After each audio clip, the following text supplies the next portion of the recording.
Hello and welcome to the Goldenrod Podcast. I'm Ben. As always, I'm joined by fellow Pokemon enthusiast Conor to bring you some of the latest and greatest Pokemon news and a few laughs along the way. This week, we're speculating on the reveal of the live-action Pokemon show, Cram Adventures Into a Pocket, and also reviewing Pokemon Path to the Peak. And in our Devil's Advocate section, we'll be arguing whether living in the Pokemon world would be awful.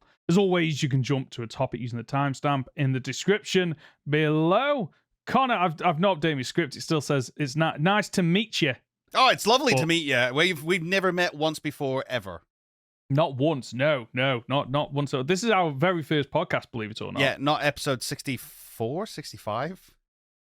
64, I believe, which dawned on me early when I put 64 and I was like, well, it feels like a massive jump. I remember doing around 52. And it feels like we've had a massive jump to then 64, because 52, 64, that's like 3 months worth of additional... Yeah, it doesn't feel like that. Yeah, you were looking then as if like my maths was completely... And I was like... No, I was like 12 weeks, 3 months. Yeah, no, that adds up. That just doesn't feel right. No, it really doesn't. And like, it's scary to think that in 2 weeks' time, it's like we're 2/3 of the way to 100 episodes. Like, do you not think that's mad? Like, we're closing in on triple digits. And yet we're still doing it for some reason. We are still doing it for some reason. Because the people love listening to us rant and rave about different Pokemon-themed To be fair, our topics. dedicated fan base are indeed dedicated. I agree with you. They are absolutely are. It's the same people appearing on every single YouTube comment, like writing in, letting us know, just like these two people have done. So that was thanks for that. Nice little segue. So we got Mika Bryant, who says, this is following on from our Poltergeist. Poltergeist? No. Yeah. Yeah. Because it's matcha tea. What? It's matcha tea. That's what it contains. So it's polcha, right, as in matcha. Got it. I honestly, like I said Polter, but my brain went, no, that's wrong. It's Poltergeist. I'm like, no, it's the new one's Poltergeist. Stupid name. Yeah. Anyway, Mika Bryant has said, they say a portion of their life force is stolen, so I think they are suggesting it's not fatal. Also, I can't see them suggesting it killed a group of children, and then winks at the audience playfully. That just reads as a prank and not murder. If it said portion, which apparently it did, I completely missed that. But it is a lot more fun to speculate that Game Freak are okay with killing children. I mean, again, universe. we've had Pokemon like Drifloon and Drifblim who carry children off to the afterlife. Like, child murder is fully acceptable within the Pokemon world. Yeah, and done, apparently. And some of the Pokedex entries just flat out state, yeah, they're okay with whatever they do to children. I think Drowsy's another one, isn't it? Or Hypno. Hypno leads them away. I think Hypno even has an entire like anime episode where it's constantly convincing all the children that their Pokemon is stealing them away. Oh, yeah. Have you that is bizarre. I would absolutely, and I think we've mentioned this before. I would love to have a horror game themed around Pokemon. Careful, because anything you say now will be used against you later in Devil's Advocate. Good point, actually. I completely forgot about that. But it wouldn't be awful, at least to get to have fun with all these scary, powerful, dangerous Pokemon that can just get you while you're asleep. But I'm an adult now, so surely for most of the ghost Pokemon, I'm safe, right? Ish. I don't know. There's still Pokemon where you throw them out, you look into their back, and that's it. It absorbs your soul. I absolutely love that. But I agree with you. A horror game yes, for Pokemon would be great. I think the issue that we've got is that so many of the ROM hacks and things that try to introduce the horror element are made like by 15-year-olds. So it gets that real edgy feel. I'm gonna kill you. You're gonna die. It's like it's not really what we're after, guys. No, it's not. It would be as simple as taking something like the Slenderman games. I think are quite simplistic in terms of there's a character model, you just replace that character model with another Pokemon. Something as simple as that, and you're going around collecting maybe the in that game you collect pages, but it could be like written Pokedex entries. You've got to get them all to figure out how you can escape from this scary Pokemon. I feel like something as simple as that would work, and I do enjoy a good horror game every now and again, but they have to be first person for me to really feel like I'm playing a horror game. So that's what I'm talking about when I'm talking about, a Pokemon themed horror game. Because I, funnily enough, playing Pokemon Prism at the moment, that kind of feels like it's written by someone quite edgy with some of the dialogue, and like say a lot of the ROM hacks, like some of the dialogue, I'm like, okay, this feels like a Pokemon game, and then you get that line that just pulls you out, and you suddenly realize, oh yeah, I'm not playing a game made by Game Freak here. I'm playing something where somebody who is writing the script in this game and the dialogue can just literally choose whatever they want, and it doesn't feel like it doesn't feel like Game Freak. It's always those lines that feel like you tried to be mature by saying it, but no person with any real maturity would ever say that because it sounds so immature. Yeah, but like I say, I can some of the lines of dialogue, and I can't think of them off my head, do feel like, I wouldn't say that now, but maybe when I was 13, 14, 15 at high school trying to be cool. Yep. Yeah, I probably would say something like something like that. We've had another comment as well from Decrepit. And this follows on from our conversation last week about whether or not we are going to get more video content leading up to the release of the Scarlet and Violet DLC. And they've said, I kind of hope they only do one more trailer, because DLC isn't as big as a game and no more Pokemon get shown. Maybe do types of the Pokemon shown, but not showing any more Pokemon. That's my opinion. So, crux of what they're basically getting at there is limit what you're going to show. Only show a handful of Pokemon. And I think the big statement there is the DLC isn't as big as a game. Conor, have you got thoughts on that? I have to disagree outright, simply because now with the yearly release, sometimes more than once a year release of Pokemon, the DLC is their stopgap. So as it stands this year, the DLC is the Pokemon game we're getting. And at least the way they're presenting it and the way they want the fan base to react to it, this is the Pokemon game for the year. It is as big as, and they want you to feel like it's as big as a brand new release. So I don't buy the idea that it's not as big as, because it is. And the cost of it being around £30, like Switch Pokemon game value has gone, or what they charge has gone up, because on the old 3DS games it used to be around £30 over here ish, and it's gone up in price. But £30 is what the DLC price is, so it kind of feels like you've got that price point that is, yeah, this is a big yearly release, and like you say, it's that stopgap to hopefully give the developers that breathing room between, instead of having to release 3 games over 3 years, they can release 2 games over 3 years. And like that £30 cost point for DLC times however many buy it, that's going to bring in a load of money to the Pokemon company. So, of course, they're going to want to market it. They're going to want to get as many people that bought Scarlet and Violet to also buy the DLC. And that's like clear in the game. Literally, if you play Scarlet and Violet now, at the bottom of the menu, when you're in the overworld, you press the menu button. At the very bottom right, it's got an advertisement for the DLC that if you click on takes you through to the Nintendo store. They want to get as many people buying this game, and they're going to market it in as many ways as they can. One of the ways that they did it with Scarlet and Violet was via video content. We got what was the electric type gym leader name? We got her doing I want to say Nimona, but that's not Nimona. It's whatever her name is. Iono. Yep. They did the Iono video. We got videos about all the different Pokemon. They were ramping up with that video content, which is where the discussion came from last week in terms of, do we think we're going to get more? I must admit, a little bit disappointed we haven't got anything to discuss this week. I don't know how you feel about that. I mean, I don't know what I want, though. This is the difficult thing when it comes to the DLC, because if they're not got anything good to show me, then don't show me anything. Okay. But at the same time, that leaves me with the impression that they've got nothing good to show me. I agree. I think I'm on the same wavelength that you. I don't want content for content's sake. Yeah. Because what we have seen from, like, I think the trailers have been a lot more, I want to say, open with what's on offer, but that's because with Scarlet and Violet, they kind of hid a lot of the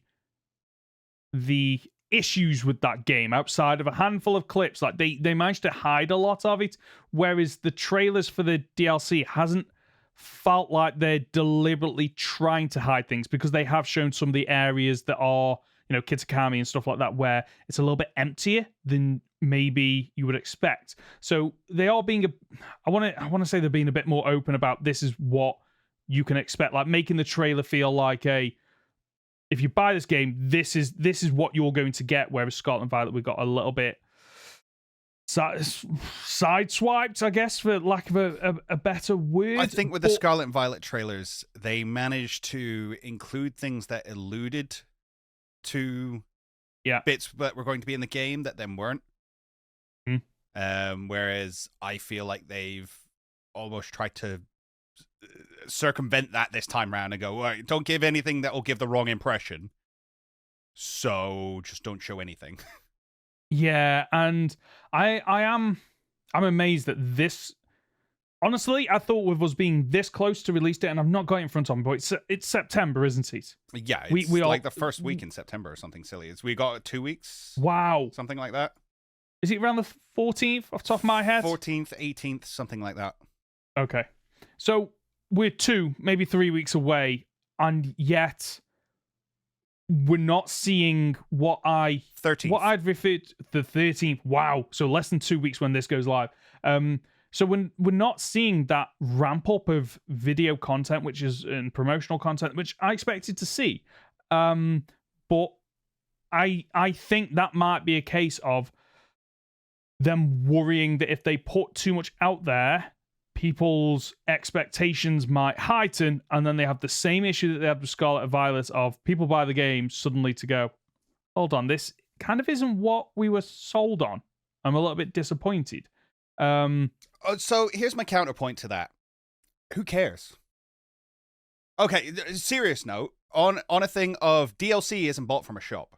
Okay, fair enough, you're going to be able to buy the game bundled with the DLC at some point. But most of these you're going to have to get through the Nintendo Online Store. At which point, there's no refunds. Suck it up. True.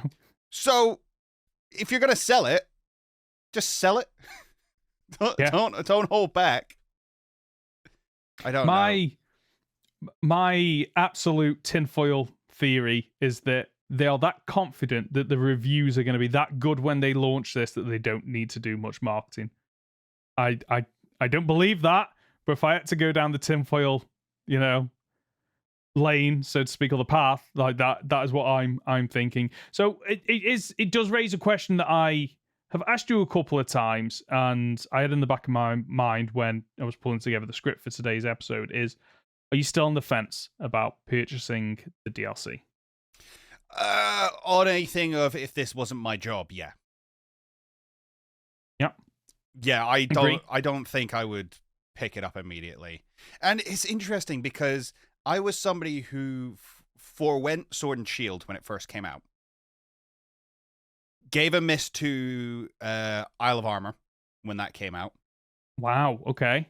And then it was the second half of it, the Crown Tundra. As soon as that dropped, I went out and bought Switch, I bought Sword and Shield, and I bought the DLC. Whoa, okay. Because it fascinated me so much what they were doing with it. And it looked like a lot of fun, and I could enjoy it with my mates. So that's kind of, and I think everybody will admit the Crown Tundra was the better half of that DLC. Yeah, I'd agree with that. But we've still not seen any Terra Raid adventures. We've still not seen, I still don't know what this photography class is going to be. And I just don't want it to be something tiny, because you've sold it to me now. You've been like, here's a reason to pick up the game, but then not told me anything about it. We're gonna get this. We're gonna get this new mini game where you go around and collect berries and things like that. You've not actually showed me how to play it.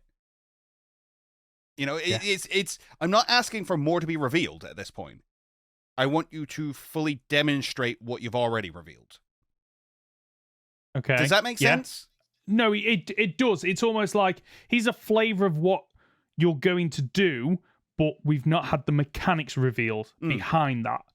And I feel like the mechanics are almost, for some people, you included, are the make or break as to whether you buy that. Because if it is this is a brand new mechanic, or it's a mechanic that wasn't in the base game that brings a new way to play and experience Pokemon, probably sold on it. But if it is literally like the photography thing, for example, is literally you just go out into the wild, you get out your camera phone, which was already in Scarlet and Violet, and you literally just take a photo of Pokemon just doing whatever they're doing. It's like, okay, but that isn't anything new. You're just padding out the DLC with a feature that was in the baseline game. Does that make sense? Yeah. And on top of, like, not mis-selling this, why have we not had confirmation yet that you can play this mini game with collecting the berries and that with or against your friends? We've seen in the pictures, we've seen Miraidon, we've seen Koraidon, we see that they're both playing. But are they both playing their own game? And they're not actually interacting with one another? This is something that you come out and you say, hey, here's what you pick up the DLC for. You can play more games with your friends. That's it. You've already shown me it exists. You're not revealing anything new, but you're giving me reason to be excited. Yeah.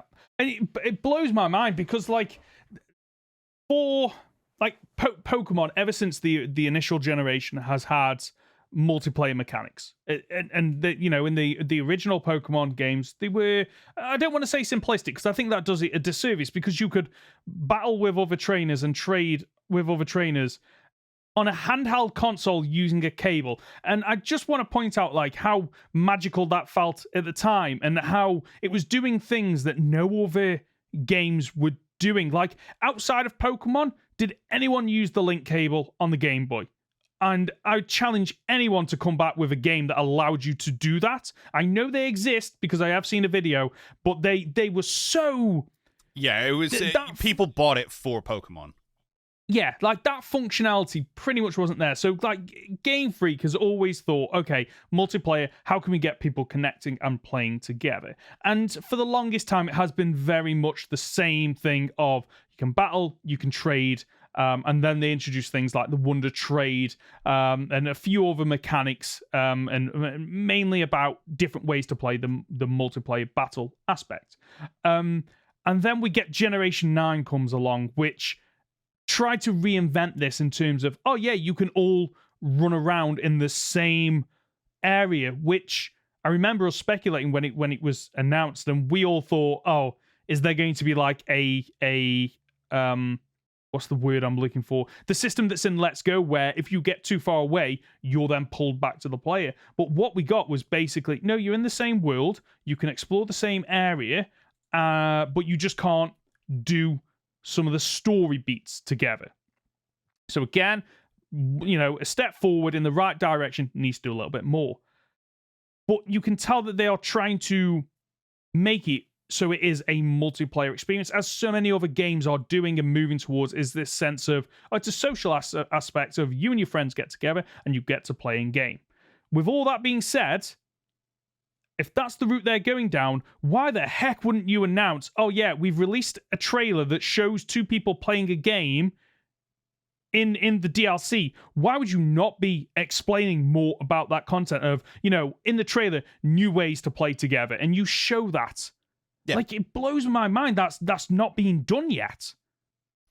Yeah, I mean, that's a trailer on its own. It's 2 minutes. It comes out, like, you've got nothing released this week. Why didn't we have a video going, oh, here's all the new ways you can play in Kitakami? Mm-hmm. The new ways to play in Kitakami. That's it. That's your trailer title as well. Yeah. Here's how you can play with your friends. Here's how you can play on your own. And you just show off the berry game and you show off the photography course. Or whatever else they're doing. Because I don't think the racing is included until the second half. not the Teal Mask. Okay. Blueberry Academy. I can't remember what it's called. Indigo Disc. There you go. Indigo Disc. Yeah. So I don't know. No news is not necessarily good news this time. Yeah, and what thinking about, like, if there is more new ways to play with other people, like the advantage of promoting that is, it, let's say you've got a group of 4 friends that play Pokemon together, and 1 or 2 of them buy it and then go, this is an amazing way. If you other people in the social friend circle also buy this, we can play in these new ways. Suddenly you're getting, like, your friends to convert other people, which equates to more. So blows my mind that that's not being the case, and it still to this day blows my mind that, you know, in the ice gym where you have to race down that slope, where the mechanics are absolutely terrible, but that's not a race that you can do with your friends. No, yeah, it blows my mind that's not a thing, because it is like the mechanics of that are so bad that if you put 4 people racing against one another and there was collision, it becomes very funny. Exactly. Like, it blows my mind that isn't a thing. Maybe not in Scarlet and Violet, but isn't a thing in the DLC or races in general. Like, we have the mechanic of Pokemon being able to run along the terrain, and we could do something as simple as the in Legends Arceus, they had the side quests of the racing with the Pokemon. I think you went through rings off the top of my head. I can't 100% remember. There was like balloons and things that you had to pop in Legends Arceus. That was it. That's it. Why have we not got that multiplayer aspect? Well, you include that, and then you go even a step further, and you allow people to create their own courses across the open world. Which, it's like, here's 40 balloons, put 40 balloons across the world, and you and your friends can compete in it. Yeah. And I know it. It's just simplicity. This is the thing. We understand that you've got no time and you've got no patience to put into this game anymore, and you're just trying to rush it out the door. But these are such simple ideas, and as far as I'm aware, as a video game illiterate person who doesn't develop, it feels like it should be easy to implement because it's already there. You already have it. Yeah. And you know what the best thing about doing that is that other people are then creating the content for you for free. Like, just hand it over to the people and go, here you can create a course, and just do what Mario Maker 2 does, where before you can publish a course to the internet so other people can play it, you've got to finish it yourself. So that stops the courses getting through that are bugged, broken, or just flat out, you can't complete them because they are ridiculous. There's so many options for multiplayer to move forward with Pokemon. And again, we've had that one step forward. Just go for it with the DLC. It's absolutely bizarre. Let's move on to the first actual piece of news that we're discussing this week. Conor also needs to share his webcam for whatever reason. It has gone off. While he's doing that. So we've had Cram Adventures Into a Pocket announced. So on October the 19th of this year, a live-action drama will start to air on TV Tokyo about Pokemon. So the series Cram Adventures Into a Pocket, which is apparently shortened to PokeTsume, is about Madoka I'm going to butcher these, I'm sorry. Madoka Akagi, who receives her old copy of Pokemon Red from her mother after moving to Tokyo to work at an advertising company following her graduation. The series follows her story as she dives back into the world of Pokemon. This, like we've spoken about in the past, like Pokemon in the TV, like visual media, like they just throw out some random things, like Pokemon Paths to the Peak we'll be discussing later on. They just throw out these random things. And this is another example of that, where they're just going, okay, right, what kind of new idea can we come up with? And the fact it's actual people, like outside of Detective Pikachu, we've not seen any real people, right? Like actors, like if there is, it must be so obscure, because I can't think of anything. Not as in like a narrative As in a fictional narrative. No, I can't think of anything outside of Detective Pikachu. And this is why this just like it just fascinates me, because I want to know, like, okay, so this story, I'm guessing it has nothing to do with, it isn't a story like Detective Pikachu where the Pokemon live in the overworld. This feels very much like I've playing this old game that I loved as a child. I'm rediscovering it, and then how am I going to? It's going to be one of these like Rag to Riches story of she starts at this advertising company. She's probably at the bottom of the rung, and then by the end of the series, she's risen to the top because she's able to reinvigorate this company and bring this like childlike magic to it in order to advertise to a new demographic that they didn't appeal to before. Like, I can't wait to watch this. I don't know about you. I'll be interested to see what direction they go with it, because it could quite easily be it could quite easily be a story about somebody going through like the depression of working in the Japanese industries straight out of college and things like that, and having to revert back to a childhood wonder to have any sense of passion to continue on with life. Maybe that says more about where I'm at. But I think just so people know, people that might not know, that the Japanese work culture is so intense. Yeah. Like, it is literally, you're almost out of your house from the moment you wake up, you go to work, then there is a culture of socializing outside of work to then go home, do whatever you can in the time that you got, to go to bed, to then repeat the same stuff. So I think there is I think you're absolutely right to point out that this might be a case of, I've got major burnout. How do I like wind down? And the rediscovery of Pokemon that sounds like she hasn't touched in 20 odd years. And you know full well there's going to be that one person at work who also plays Pokemon, and they get their little group going, and it's going to expand, and suddenly the whole company's playing Pokemon again, and it opens up the world of advertisement somehow. I'm not entirely sure what they're going to do with this. Have you watched much sort of J-dramas before? No, none whatsoever, which is, I think, part of the reason why I'm fascinated. They're good fun. I've watched a couple over the years. One of the ones we used to watch in my Japanese GCSE class was called Tumble, and it was about basically these kids who were little terrors, basically. They were hooligans, for lack of a better word, who was a case of like, you can either get kicked out of school or you can start doing gymnastics. Those are your options. Right. And it just goes from there. And it's a really sweet story, but also really over the top. And that's what I expect this to be. A really sweet story, but that's also ridiculously over the top in the way that all Japanese media kind of is. Okay. I love that. It's going to be a while, I'd imagine, before we're discussing this again, because obviously it's not out till October, and then we're going to have to wait for a subversion, which, and then trying to get this. I don't know how easy that is going to be to get this, because it feels like the anime is worldwide. It is eventually released to other countries, and therefore it gets a dub version.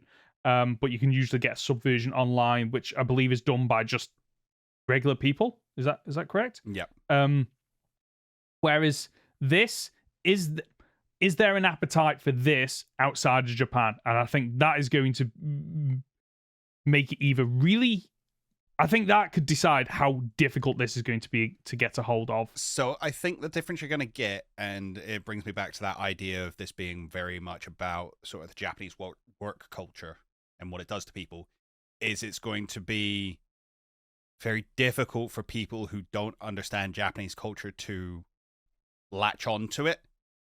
And therefore they might go, no, this is for Japanese audiences. That's who we've built, this is who we've made it for, and that's who we're keeping it for. You know, we're just not going to bother trying to localize it because Westerners won't get it. Maybe. Yeah. We'll see. We will. Something that we have received, though, is Pokemon Path to the Peak, which we discussed about a couple of weeks back. So Pokemon Path to the Peak is a animated show in 4 parts published on YouTube that follows Ava and her adventure into the Pokemon TCG world. We had questions about this when the trailer was announced. Was it the last Pokemon Presents, I think, off the top of my head? I think this was announced at Worlds, maybe? Can't remember. One or the other. They were so close together. No, because we watched the first episode while we were away at Worlds. So yeah, it must be in Pokemon Presents. Okay. It was at Pokemon Presents.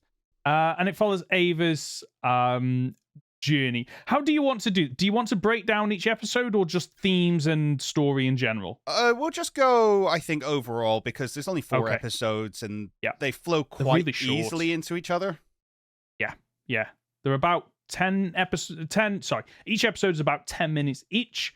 So you can blast through these quite quickly. And like you say, the overarching story is literally here getting involved in Pokemon to then rise through the ranks to then get to internationals and then to worlds in the space of 4 episodes, which, you know what, if this was a full animated feature, like, okay, it's a series, like 20, 30 odd episodes, I think the breakneck speed would have been to its detriment. But the fact it's only 4 episodes, 10 minutes apiece, I'm okay with just like beat to tell a story. I can see Connor. Connor's got thoughts. What are your thoughts? Right, so I had so much hope for this series. The first episode is really, really promising because she rocks up to her school. She's got like what we find out later is her mum's old set, and one of the kids is like, "Oh wow, you want to play Pokemon? You're rocking old cards. That's cool. I got some old cards. We'll play an even match. That's fine." And it's like, okay, I'll teach you how to play games. This is how you attach energy. This is how you do this. This is prize cards. Da da da da da. Great, wonderful. And then when he turns around, he's like, okay, I do this and this and this and this and this and this, and you lose. And I'm like, yeah, that's Pokemon. That's straight up how that works. Well done. Really, I love that.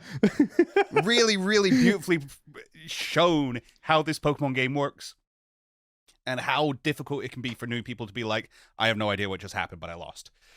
Yeah.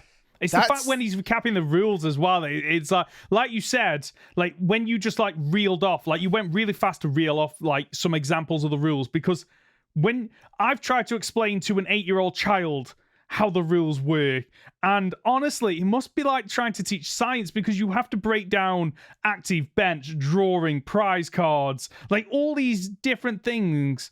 But to their credit, they don't shy away from that. Maybe they could go into more detail about TCG, but they don't shy away from it. And what I like is they acknowledge for better or worse, the way Pokemon TCG is played in a humorous way. Yeah.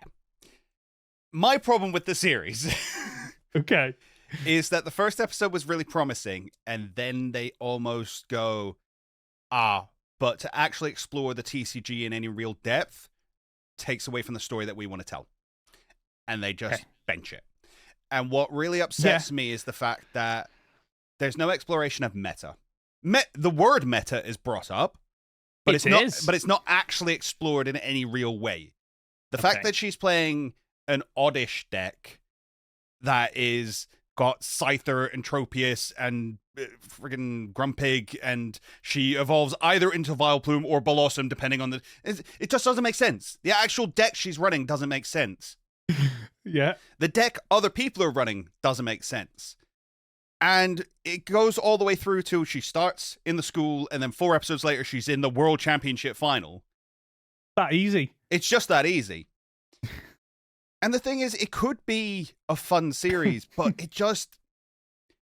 It trivializes the game, and it trivializes what it actually is to play at that level. So I watched the final episode yesterday, and I just got really frustrated with it, because she's going up against the reigning world champion, or he was the reigning international champion. I think they're one of the best players in the world.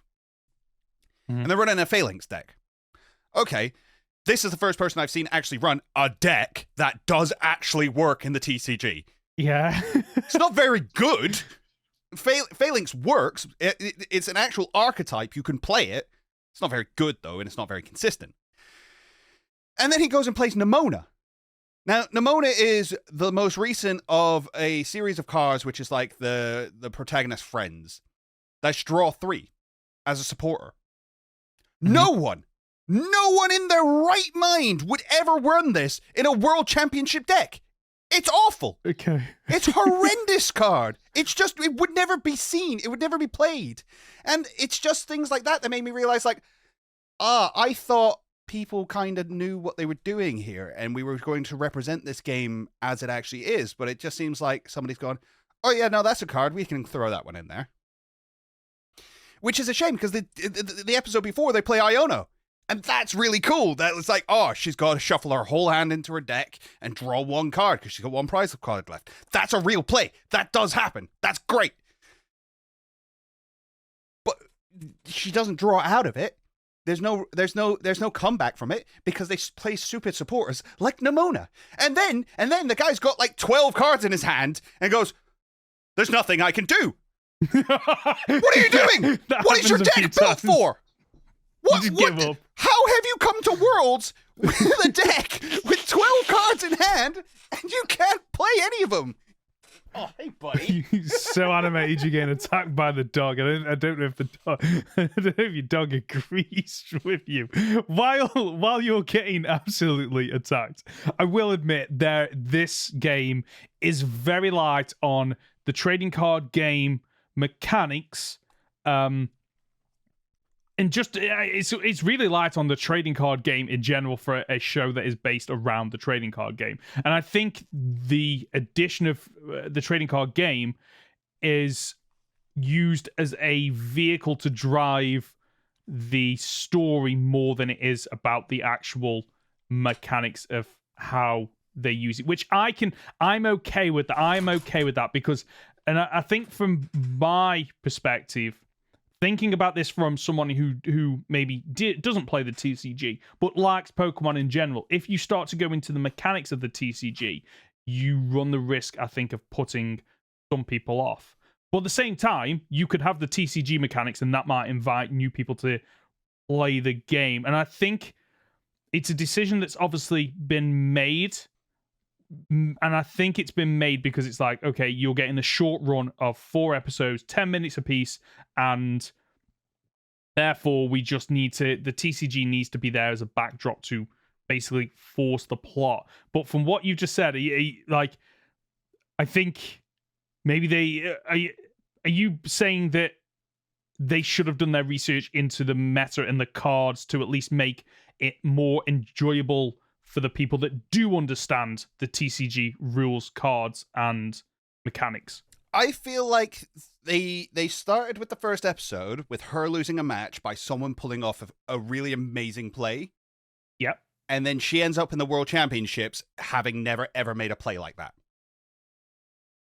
Yeah, At no point does she ever feel in control. It's just like, oh, I throw out this Pokemon, and now it's done an attack, and therefore I win. And then she's throwing counters on her opponent's cards, which, nobody uses counters anymore. We use dice, all right? Every actual set you buy that's designed for competitive has dice in it, because we use dice, we don't use counters. And don't just throw things at your opponent. That's not okay. You're getting really upset that I'm going so loud, aren't you, buddy? Oh, it's so cute. So, I don't know. I think it had so much potential and then just kind of shied away from what it could have been. I still maintain I think that is to do with the lack of runtime. I think if this had been 10 episodes at 10 minutes apiece or 5 episodes at 20 minutes apiece, I think we would have seen more of the actual mechanics of TCG and how it is used in real life. And I think what the pessimistic in me thinks that this show wasn't sold to sell the game to people. It was sold to sell the cards to people because it's all bright, it's beautiful, it looks amazing. Pokemon are magical. By the way, kids, go and ask your parents to buy a set for £4 for 10 cards or whatever the high price is for Pokemon cards at the moment. Which is a shame because I think that I enjoyed this show for what it was. But part of me does agree that like this could have been something a lot more to what the anime is to the games. This doesn't feel like like that. It doesn't feel like this is the anime to the trading card games. This just feels like here's an anime that's loosely based around the trading card games. But if you don't know the rules and then you don't need to worry about it, because one of the great things about the anime is you could watch the anime without actually playing the games, but it rewards you for playing the games and knowing about abilities and moves and like haha moments, like, oh, the reason it didn't work is because of its ability or something like that. This doesn't have any of that, like to the point where when they're throwing down the cards, all the text is like in this indecipherable black line, so you can't even, like, it's not even like they're throwing it down and they're going, okay, they've not explained on screen why that turned the battle around, but I know through my knowledge, and therefore I'm rewarded for my knowledge. There's none of that. Well, that's the other thing as well. It almost feels like it's a game about, it's a series about the card game that thinks the card game is really boring. Because yeah, I can see that. I love the idea of this. If you want to win, you visualize it. You bring the Pokemon to life, and that makes you more invested in that. It'll help you see your plays. I can get on board with that. The idea, the visuals of like all her cards spinning around her, that's her hand, and she's like picking them out, and she's got her friend there next to her, and she's envisioning the battle going back and forth between these Pokemon. I get it.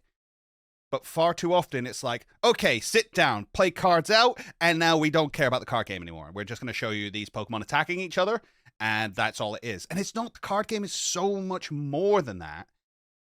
And I feel, as somebody who's really invested into the TCG, that this doesn't highlight, sorry, my voice went a little bit. This doesn't highlight any of the real wonders of playing the game.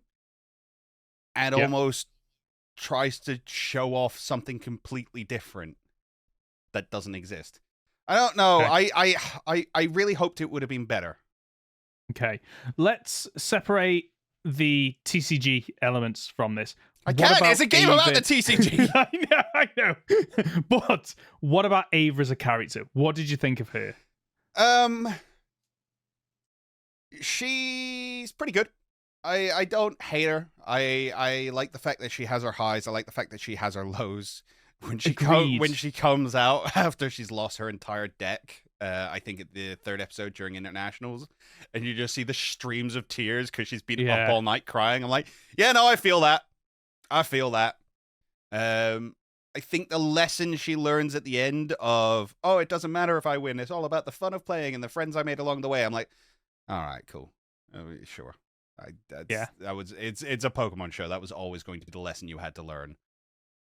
But I do like the fact that I honestly thought that was going to be that is the lesson, and I thought that would be the case of she thinks all that, and therefore that is why she deserves to win, because for her it is about fun rather than the competitive nature. But I do like the fact that once she says that, she then goes, but it would be nice to win as well. And I do like the fact that they acknowledge that, okay, you can have fun, and that might mean that, maybe you lose, but as long as you have fun. But at the same time, like, strive for that victory if that is what you want. And I like that.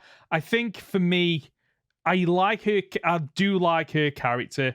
I love the fact that she isn't somebody that just... Honestly, I got spoiled on the names of each of the episodes, and I thought we were going to get a character that would just blitz through to worlds without any issues whatsoever. I'm glad that they showed that, like anybody in real life, you have your wins, you have your losses, you have your uphill battles to get back to the peak and all that stuff. So I like that, and I like the fact that she had supporting characters around her that support her when she feels like she's not going to win. For example, like there are times where she's dead indecisive, but then unfortunately Josh manipulates her a handful of times to do the things that I'm like, I don't know if I agree with that, because like she was very clearly not wanting to do it, and there's a fine line between you giving her the nudge she needs to get over the line because that is actually what she does want. She's just she's just in a zone at the moment where she doesn't know what she wants. And then on the other side of that line is, Josh, you're a bit of a manipulative a-hole. Like, you're just doing this because you want your club to win, not that you want Ava to win. But in terms of the supporting cast, we get Celestine, who is your typical, like, move away from this, please. It is your typical. She's the bad girl of the school, but then underneath all that, she's actually got a heart of gold who sways round to Ava's way of thinking. I'm like, okay, fine, whatever. I get it. It's a limited run. You just got to pick the stereotypes and run with it. I mean, in a longer series, this would have straight up been enemies to lovers. Yeah, it would have been. Yeah, and it would have felt a lot more fluid rather than she's an absolute. She appears at almost like a post-credit sting at the end of episode 1. Episode 2, she's just a pure, just like, oh, I am a bad, whatever. And then end of episode 2, start of episode 3, it's like, oh, we're best friends now. Been best friends for life. I'm gonna stick with you for the rest of this adventure. You are the main character, not me. I was like, okay, fine, and get along with that. The standout for me is probably the dad. Like, I have never felt so in tune with a character in an animated series. Like, there are characters in Disney and Pixar that are parental figures that I have felt less in tune with than this 40-minute series on YouTube. The dad is an absolute standout character who encourages her to basically, okay, use your imagination, which again I quite like that is how they did how do we show the trading card game in an animated way? And honestly, I did worry that they would just straight up copy Yu-Gi-Oh! And have that kind of, they throw the card down, and then some kind of technology brings that to life. I'm glad they didn't go down that route, and they thought, okay, how can we put a spin on this? And I like that the humor applied to that. So I think it's episode 1 where Ava, after she's had that pep talk, she picks up a grass energy and it starts to glow, like light shining off it. There's leaves blowing everywhere, and then she goes, whoa, are you seeing this? And then it cuts to like the rest of the class who are literally just, there's nothing going on for them. They're watching a child stare at a card. I absolutely love there's a lot of cutaway gags in this that I think hit the mark. There's in episode 2 when they're on the way, in episode 3 when they're on the way to internationals, and the dad is singing, I think, the Pokemon song in the car. To be a master. To be a master, and all the kids are in the back just cringing, and it cuts back, and all the kids are singing along, and that hit with me because I've done that with my daughter, where singing a song, she's just, and now that song is something that we sing in the car. Absolutely love that resonates with me. Quick question on the dad. Do you think he's the person who beat the mum? I have that as a note down below because I didn't think because it's shown that she loses to a Pikachu, and then when they do everybody has their imaginary Pokemon next to him, her dad has the Pikachu next to him, and it's like, that is subtle hint. I think it's one of those things where it's a blink and you miss it, or if you don't catch that, you don't lose anything from the story. But it's, again, just that extra bit of a reward for people that are paying attention. Because when I saw that, I went back to the character, to the start of the episode, and I was like, he does kind of look like a younger version of the dad. So I can see that link, and I really like the fact that they have those. Both her mum and her dad used to be well into Pokemon, and her mum has stepped away from it because she lost and she didn't want to feel that hurt again. Whereas her dad is quite clearly still very much into the series. He is, and it's not on that thing of, oh well, I'm into it because my kids are into it, and this is fun. It's no, this is a bit of me. This is bringing up my childhood.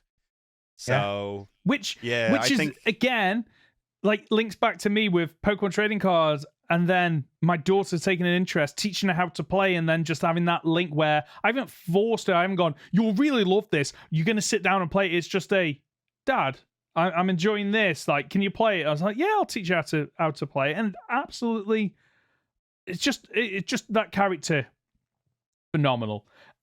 What do you make of kind of touching back onto the TCG element? Then apparently the new meta is just to throw the first fight in a best of 3, according to right. So this really annoyed me. So the first match he does it, I'm like, okay, you can have that bad of a hand, and you go like 2 turns in and you go, no, you've got Pokemon, I haven't, the game is done, scoop, go to next round. Because that's a viable thing, especially if you're playing decks that take longer to play, because you're playing best 2 out of 3, which can be 3 matches, and if each match is taking 20 minutes to play, but you've only got 45 minutes on the timer. Sometimes you just have to go, I haven't got this one, I'll go to game 2 and I'll win the next 2. Mm-hmm. That's fine. Absolutely fine. Yeah. But he does it at Worlds, and he just pulls his opening hand, and he goes, scoop. And at that point, I was like, Judge, like, that's not good sportsmanship, and you would be penalized for it. As far as I'm aware, you would be penalized for it, because it's not okay, and there's absolutely no way you would have that. Well, I say there's no way you would have that bad of a hand, but it's unlikely. If you've got to the championship match of Worlds, there's very, very unlikely that you could have from a starting hand just nothing you can do, or at least you wouldn't see out the second turn. Yeah, that's the problem. Is because he doesn't even let his opponent play out their turn. He's just like, I go first, I scoop. No, that's poor sportsmanship. You shouldn't be on this stage. Go away.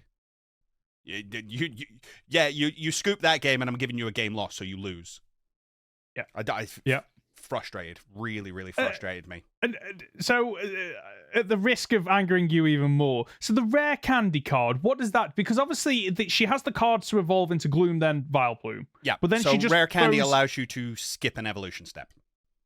Right, that so you does can make skip sense Gloom. because.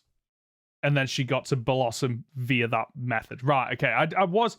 Because I've got the rare candy card. I've never read... I probably have read it, but I can't recall it. And I was just thinking, hold on, wait, she had an audition, now she's got a Blossom. How does that work? But thank you for explaining that.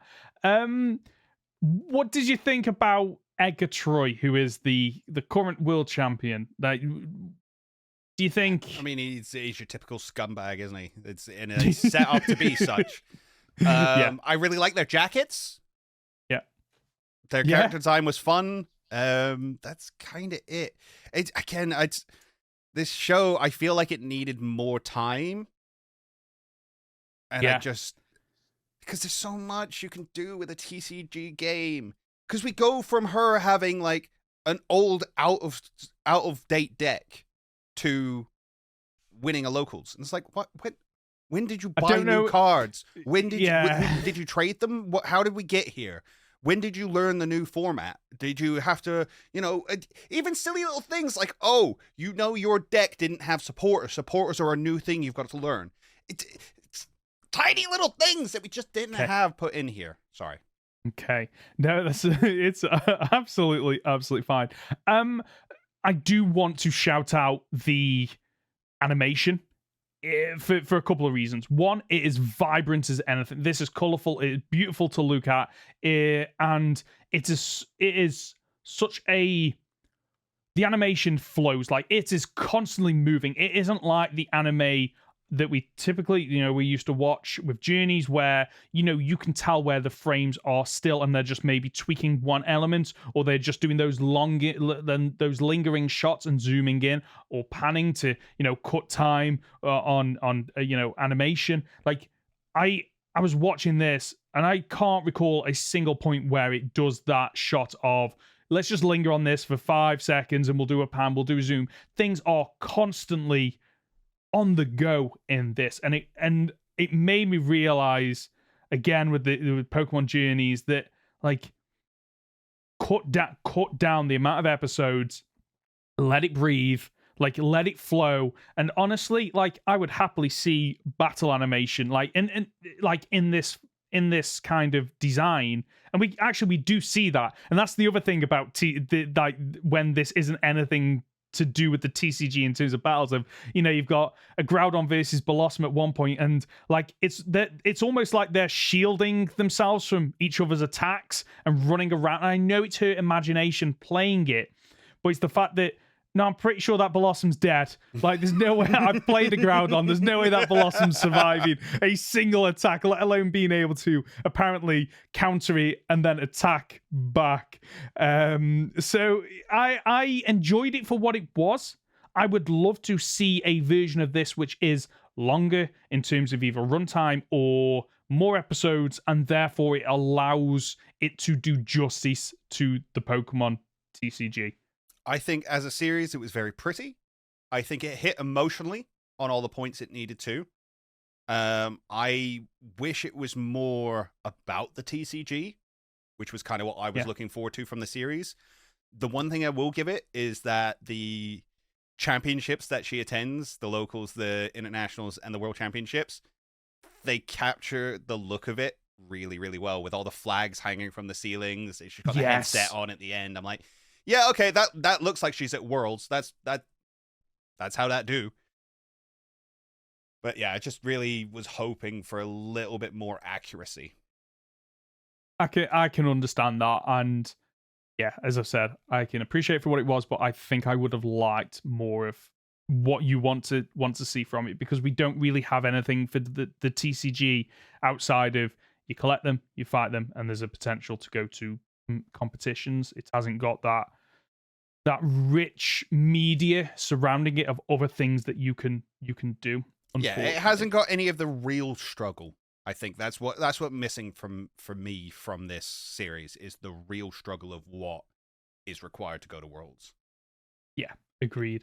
And funnily enough, I this is one of the rare instances of Pokemon videos on YouTube actually having comments open, which is very rare. Oh, wow. Typically, the comments are turned off. And I went there expecting this show to be absolutely slaughtered, but there's a load of positivity around this show. In terms of people talking about the characters, people talking about Ava and her journey, people complimenting the animation as well. So I do hope that this gets something, or this leads to something else to do with the TCG. There was one comment that stood out from PikaFan100 on the YouTube video that said she lost once and immediately decided to give up. Honestly, so relatable. Yep. I absolutely love that. You try something once, it doesn't work. Nah, this isn't for me, and you move on. Speaking of moving on, shall we answer one of the questions that we've had this week? Go ahead. So this comes courtesy of Tony on YouTube. If you could create a new form, either regional, Mega, or Gigantamax, what Pokemon would you choose, and what would be the Dex entry or lore behind it? Have fun, guys. Don't know if you've got anything off the top of your head at the moment. I'm currently frantically scrolling through the Pokemon Pokedex and talking to stall to give Conor enough time to come out with a banger of an answer. What was it? Regional, Mega, or Dynamax form? Yes. I'm trying to think off the top of my head now. So I'd love to see sure, let's go with it. I'd love to see a Mega Arcanine that was supposedly, because Arcanine is supposed to be the legendary Pokemon. Mm-hmm. And this could be the form that is more representative of that title. This is its true form that can only be released from a trainer who's as loyal to Arcanine as it is to them. I think there's something there. I haven't thought too much about it though. I like that. I haven't thought much about this, so this is very much just me coming off the literally scrolling. So one thing that I think ties together a lot of the regional Megas and Gigantamax is it's predominantly, and I know it's not always, it's predominantly the first two generations, leaning into occasionally the third, that have had these in the past, because it's a new way to breathe life into older Pokemon.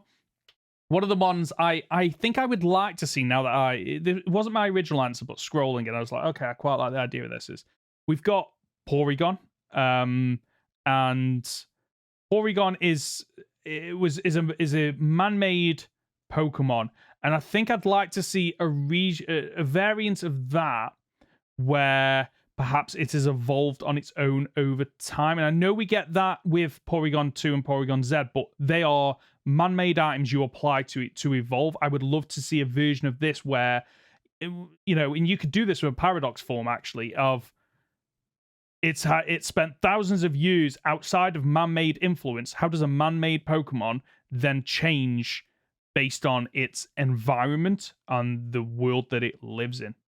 Yeah, I like the idea of, especially Porygon being like the AI Pokemon. What happens when it becomes self-aware? So you have a future paradox form of it's just become self-aware and it's developed itself. So we know that Porygon Z was supposed to be like the ultimate form, but then it got corrupted. So we're now talking about like Porygon Alpha or Porygon Omega, as it would be. And it's just like, oh, I have developed myself and I have learned and progressed over years and years and years, and this is my final form. That would be really cool.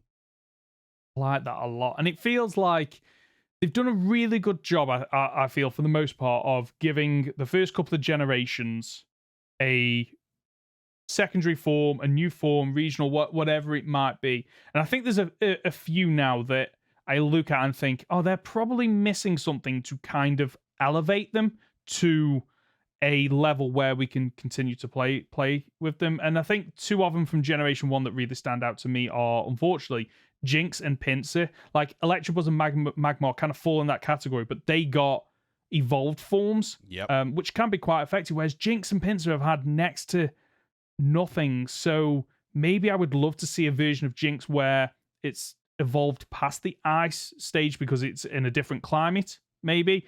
And, you know, it doesn't live inside of ice caverns, it lives outside. Maybe it's, you know, part ground because it lives on a beach, or maybe it's part rock because it lives up in the mountains, perhaps. Yeah, I'd love to see a couple of these. And again, it's that opportunity for them to have fun with these old Pokemon and create new, you know, to cycle back to the question, create new dex entries and lore about how their environment affects these Pokemon.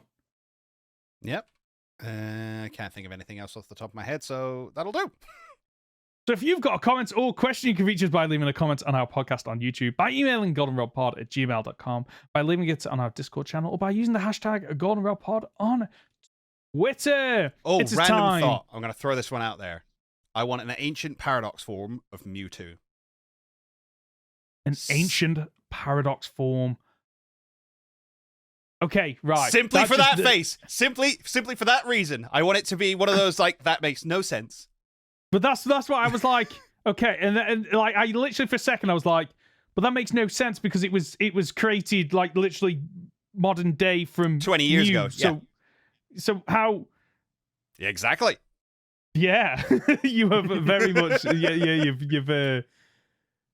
No, but I would actually like that because it does really tie into Paradox. Because Paradox doesn't work for Scarlet and Violet because it's implied that these Pokemon are from the future and past. So what makes them a Paradox? Again, I'm under the impression that the Pokemon we pull from the future and past, more specifically the Pokemon from the past, only exist because the time machine exists. That makes sense. So because we were sending Pokeballs back in time to catch these Pokemon, that changed their evolutionary states. Okay. So because there's no stated time as to when we pull these Pokemon from. At no point is it like, oh yeah, Roaring Moon and Screamtail existed exactly the same time. We just know that Screamtail existed maybe 1 billion years ago. Which is like before even amoebas were on this planet. So whatever. It's all so much up in the air that it could be a case of, oh, because we sent a Pokeball back to catch Screamtail, that changed the path that timeline was on. And we know the Pokemon world has multiple timelines because of the future where Guzzlord is, and Guzzlord has destroyed Alola. I love Guzzlord's. If you hear Guzzlord's noise in the anime, no. It's literally just screams. Yeah, that makes sense. It's absolutely fantastic. It just screams. It's fantastic. Sorry, go on. So we know alternate timelines exist. So it makes sense to me that the timeline we're pulling these Pokemon from is ones that we have altered because we're pulling Pokemon from them. And that's what the paradox is. These aren't Pokemon that will ever or could have ever existed on our timeline to evolve into the Pokemon we have today. They are a different timeline worth of Pokemon. So that's in my head is the paradox. It doesn't work quite so well for the future. But the fact that, you know, our modern day Sada and Turo go to the past and the future. I could see it where, like, you know, Turo has been pulling these futuristic Pokemon through that were all robotic and things like that. He goes to the future himself, Or does he die? I forget. Does he die? No, he goes. He does go to either the past or present, depending on which version. No, that's the AI play. Turo. That's the AI version. Yes, sorry. The originals die. They're the originals die. Yeah. In my head, he dies by Terapagos because he tried to control its power. Other people will argue that it's Miraidon and Koraidon. He got caught in between those two fighting. I don't think that's quite the case because the journal entry where you hear about the fact that, you know, AI Turo is writing down, oh, the real professor died. He tried to control the Pokemon and it got away from him. That's all covered in crystals and things like that. So that leads me to believe that he was trying to control Terapagos' power, which is where they got Terrestrial power from. So the real one's dead, and then the other one goes to the future. Okay, so AI Turo goes to the future. AI Turo is programmed to be very much the same as Turo, except from he has his own free will and things. He's been pulling these futuristic Pokemon through, goes to a future where these futuristic Pokemon don't exist. And he's like, you know what I'll do? I'll make AI Pokemon just like I am. I'll make robotic creations just the same as I am. So he only creates them because he saw them, but he only got to see them because he created them. That's a paradox. That's the paradox. Yep. That's the only way the name makes sense to me, is if these Pokemon only exist because the time machine exists. Yeah. And what I like about that is if that's the case, I can be a bit more forgiving of the future Pokemon designs just being this Pokemon but steel. This Pokemon but iron. Because it is like him going to the future and going, okay, I'm going to create an AI version of this Pokemon based on what I am. And therefore it's slightly worse than he is because he doesn't have the terrestrial power that Terapagos offered him. Because it was alluded to that he couldn't live outside of Area Zero because that's where the terrestrial power was taking place, and that's what was keeping him alive, effectively. So if he's going to a future, he's going to go, like me, but different, so that you can exist outside of this area. God damn, I miss your videos on YouTube. I'll get back to it soon, I promise. Good. Let's move on to Devil's Advocate, where we are arguing that living in the Pokemon world would be awful. Conor is going to be arguing that it is in fact awful, and I set him up earlier on in this video and I regret it. I'll be arguing that it wouldn't be awful. So, Conor, you kind of touched on some points earlier on. Do you want to start then? Ghosts are a real thing. The afterlife is a real thing, and we must constantly be faced with our own mortality and immortality, as the case may be, in the form of coming back as a ghost. That in itself is terrifying, and we as humans are not capable of handling such concepts, and therefore would all just give up and die. Hey. But in the anime, in the games, ghost Pokemon have been around for generations, and humanity has found a way to overcome this, defend themselves via the taming of creatures called pocket monsters. And while ghost Pokemon are in fact scary and a very real threat, especially once you have children, because apparently ghost Pokemon just like children for some reason, in the Pokemon world, you have the tools to be able to deal with those and protect yourself. So I don't think the ghost Pokemon are as scary as perhaps we think they might be, even though they are a very real threat. But what I would like to argue that it wouldn't be awful, because it's a magical world with Pokemon that you can connect with. Like, I know you love your dog, but how cool would that dog be if it could also breathe fire or zap lightning or to do any amazing magical thing that Pokemon can do? The fact that you could tame a creature quite easily, I think, and be able to soar on it across the world into the sky, or be able to surf on a Pokemon across the oceans, like taming a Lapras, magical, easy, quite fun to be able to do that. Try doing that in the real world with a whale or a shark. It's not happening. Okay, but here's the issue with the thing you just brought up. I have my dog. I love my dog to pieces, but I put a lot of work into looking after that dog and making sure he's well trained. Mm-hmm. A lot of people who have dogs don't. A lot of people just go, oh yeah, he's fine. He'll just live in my house and behave however he wants. Oh, he bit a child? Could you imagine if it, like, you know, when a Pokemon actually, like, breathes fire sorry, I'm going to have to put my friggin' Growlithe down now because he breathed fire at the neighbor's kid because I didn't train him properly. Because I thought I could just feed him table scraps and leave him in the garden and that was enough for him. No, people don't deserve Pokemon and they wouldn't treat them correctly. And if you want to go another step forward, right, it's all great and wonderful going, oh yeah, the world's so magical, it's so fun. It's not. If you look at the socioeconomic climate of that place, right, let's break this down. It is run by the most powerful trainers, which is already a problem. Yeah. The whole... What would that be? Like, we have like dictatorships and other words that describe legal ways that I don't think there's anything to describe. I'm looking into it for a video. Oh, okay. But the whole economic climate revolves around Pokemon battling and battling sustaining as a as an institution. So you couldn't have thoughts against it. Because if you come out against Pokemon battling, you're gonna be disappeared. Because all the money in the world revolves around this, so you don't get to talk out against it. And it just doesn't feel great to be under a ruling class that just have the biggest, powerfulest army. Personal army. Yeah. I can understand that. Go on. No, that's it. That's it. You've got to try and defend against that. I can defend against that because, as we've seen, like Team Rocket that has a wealth of power, a wealth of Pokemon, a wealth of control over the world. Yes, they aren't in the spotlight, so to speak. However, we have seen that there is a 10-year-old prodigy that will just appear and kick their butt, and it's one less thing to deal with. So we're just going to assume that every 10-year-old prodigy is benevolent. It's the Superman paradox. It's the Superman paradox. Okay. If one person can have all the power, we have to hope beyond hope that that person is good and has our best intention at heart.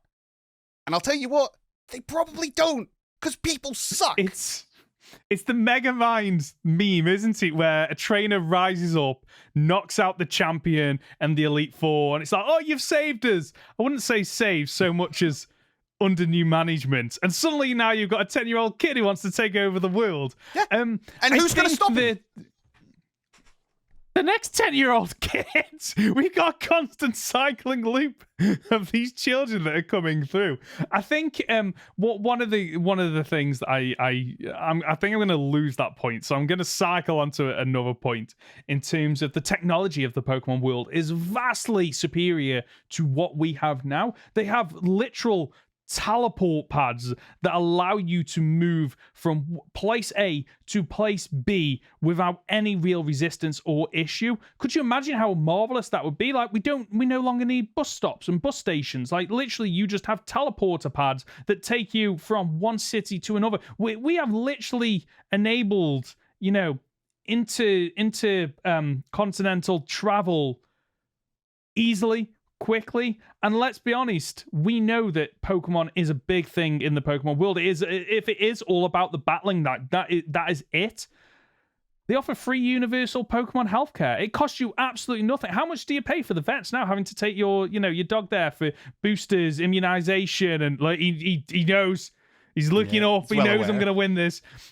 So, like, oh, you think you're going to win this? I'll shut this argument down with one statement. Those teleporters are made off technology that was farmed from tortured Pokemon. But that's just like the real world. We've got medical advances that are built off the backs of, unfortunately, terrible atrocities across humanity. Like, we in the Pokemon world, we'll sweep that under the rug and we'll move on and we'll talk about the amazing technology that we have in place. We can almost argue it in our world because we have a humanist nature where we go, look, animals aren't as sentient as we are. They don't think, they don't communicate. We have convinced ourselves of this, and that allows us to do horrible things to them in the name of science and progression and survival. The problem is, in the Pokemon universe, we know they're sentient. We know they have thoughts and feelings. Some of them can even communicate with us, let alone with each other. But yeah, sure, let's just torture them and extract their energies and use that for our own scientific progression. Oh, what are we progressing to? Oh yeah, enslaving them. Enslaving them to further use for our own benefit. But think about how Some many do. issues. Some do, but not the major companies. Not the Devon Corp. Not Silphco. They've only got money in mind. And they will do horrible, horrible things to Pokemon and to people to achieve it. So, I'm not being funny. You're offering me a world that it's so magical and bright and wonderful. And it's just not. It's just our world, except from the sociopaths at the top have fire-breathing dragons at their side to put down anyone who stands against them.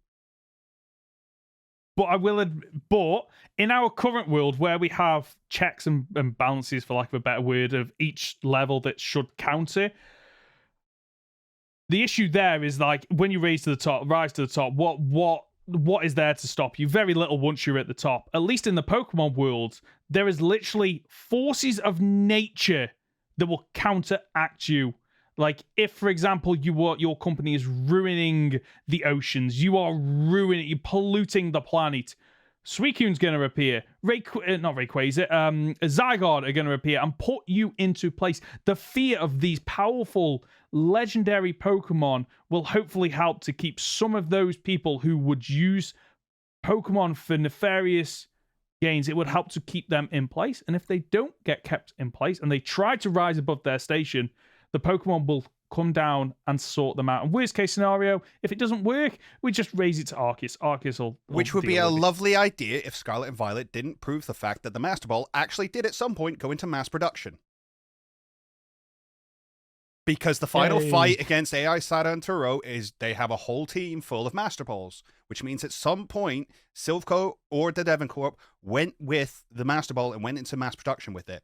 There are lots of these things kicking around there, and you know they're either very expensive or only given to people who can be trusted with them because they're high-up academics. Do you know who actually has them? The people who make them. The people with all the goddamn money who we're now saying, oh yeah, the forces of nature will keep them intact. No, we created a bit of technology that captures them, and then we stick them in a PC, we stick them in cyberspace, and they're gone. We don't have to worry about them anymore. Fair enough. I think we've both made very good points on both ends. It's who won? It's a lovely idea, but I think if you add any level of realism to the Pokemon world, it breaks falls down. Apart. Yes, it's fun through the eyes and lens of a child or someone who doesn't really understand the real world mechanics of, economics, social elements, political side of things. Once you start to apply them to Pokemon, kind of breaks down, and you're absolutely right, it would be absolute chaos. And what I love is the fact that I just argued that the Pokemon world would be awful, and my argument wasn't against Pokemon. It wasn't against the Pokemon. People. The Pokemon are fine. Pokemon would be great. Yeah. People don't deserve them. No, I think we unfortunately would. I think it would be, because then we'd get characters like what is it, Silver? What's his name? Is it Silver in Gen 2? Who? Yes. Yeah. Who basically, like, Pokemon are just tools. And how many people would you have like that? And the annoying thing is that people like that would be like, yeah, Pokemon are just tools for war or tools for getting what you want. They would have social media channels with millions of viewers and followers that go, yeah, this guy's onto something. Like, Pokemon are just tools. Like, it would be a horrible existence to live in. And I'm amazed you didn't touch on the wars that are canon in the Pokemon series. Like, could you imagine going to war and having to fight against, like, you just roll into a ditch in the middle of a battlefield. You've got your knife and you've got to face down against a Machamp from the opposing side. Like, humans are... The only reason humanity has survived for as long as it has is because we have something that the animal kingdom doesn't. We have our brains that allow us to create tools to do things that our bodies are not capable of. And then you got Pokemon like Metagross that have four supercomputers in their head at any given time. Like, honestly, like, take the magical wonder out of Pokemon, and, like, humans surely are not the dominant species on...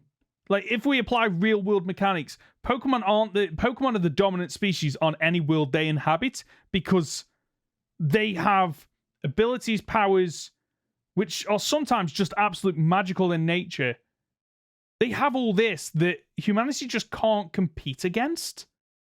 Yeah, and the thing is, there's an argument of, oh, well, we live in a society and that allows us to have strength. But we've seen Pokemon of lots of different species work together. Yeah. And live together. And sort out issues. Like, and if you bring up the... Can you stop putting your paw in my face, please? Aww. If you bring up the anime, you used to see all the old Pokemon episodes where it was just Ash's team working together and communicating with each other and solving problems. So it could easily be done. Yeah, agreed. Are you okay to do the guessing game as you are currently being absolutely savaged? He's just licking the mic. All right, down we get, buddy. Oh, that's absolutely adorable. Absolutely adorable. That's no, you gotta get down. I'm sorry. Oh, come on. Oh, bye-bye, dog. Because I said it was because I said he was well trained. He's just showing off now. He is, apparently so. Go on, let's do the guessing game real quick. Yeah! In front of me, I have 3 Pokemon with 3 Pokedex entries each, but can Conor spot the fake entry? We're starting off this week with Oddish. Entry number 1. It may be mistaken for a clump of weeds. If you try to yank it out of the ground, it shrieks horribly. Entry number 2. Its scientific name is Odium wanderus. At night, it is said to walk nearly 1,000 feet on its 2 roots.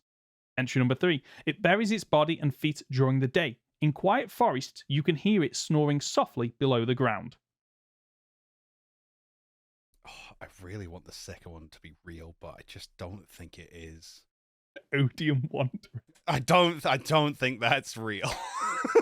I love the idea of it being real, but I've never heard of any kind of Pokemon having a scientific name. I'm afraid it's true. That is a real Pokedex Let's go. Odium wanderus is apparently its name, and it does in fact walk 1,000 feet. The first Pokedex entry about if you yank it out of the ground, it shrieks horribly. Feels a bit like Harry Potter and the Mandrakes. That's also true. That's a true Pokedex entry. So the fake entry was number 3, about it snoring softly below the ground during the day. Interesting. Odium wanderus. Odium wanderus. Because I'm pretty sure, like, I read a book series that has a character called Odium in it. Shout out to people if you know what I'm talking about. And Odium apparently means hate or hatred of something, which puts this Oddish thing in... Oddish is wandering hatred. Apparently so. So no wonder Ava won with the Oddish deck, because apparently this thing is pure hatred personified. Scratches down my neck now. Oh god, jeez, you've been ravaged. Entry Pokemon, the second Pokemon this week is Phalanx. So entry number 1. By changing leader during battles, each trooper plays a part in securing Phalanx victory. Entry number 2. The leader, known as the Brass, uses its extendable horn to issue orders to the others when it's time to change formation. And entry number 3.